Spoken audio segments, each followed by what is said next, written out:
আর্মির স্পেশাল ফোর্সের ইন্টারভিউ চলছে। তো ইন্টারভিউ টেবিলে পৌঁছে গেছে কে? আমাদের পাড়ার কার্তিক দা। জিও কার্তিক দা। তো সেখানে ইন্টারভিউ নিচ্ছে একজন কর্নেল। সে কার্তিক দাকে দেখেই বলল, এই কাজ কিন্তু যেন তেন কাজ নয়, প্রচণ্ড গুরুত্বপূর্ণ এবং ভয়ঙ্কর কাজ। এই কাজে যারা আসে তারা এক একজন জেমস বন্ডের মতন হয়।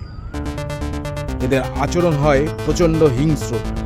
এরা সব কিছুই সন্দেহের দৃষ্টিতে দেখে। এরা দূরের জিনিস খুব স্পষ্ট শুনতে পায়, আর এদের প্রতিটি পদক্ষেপ হয় আততায়ীর মতো হিংস্র। আপনার কি মনে হয় আপনি এই কাজের যোগ্য? বাবা রে। এই শুনেই কার্তিকদা বলছে, স্যার এই পদের জন্য আমার বউ কি আবেদন করতে পারবে? ও কিন্তু এই কাজের জন্য আমার চেয়ে বেশি যোগ্য। কাকা আবার ফাঁসদামো করছো।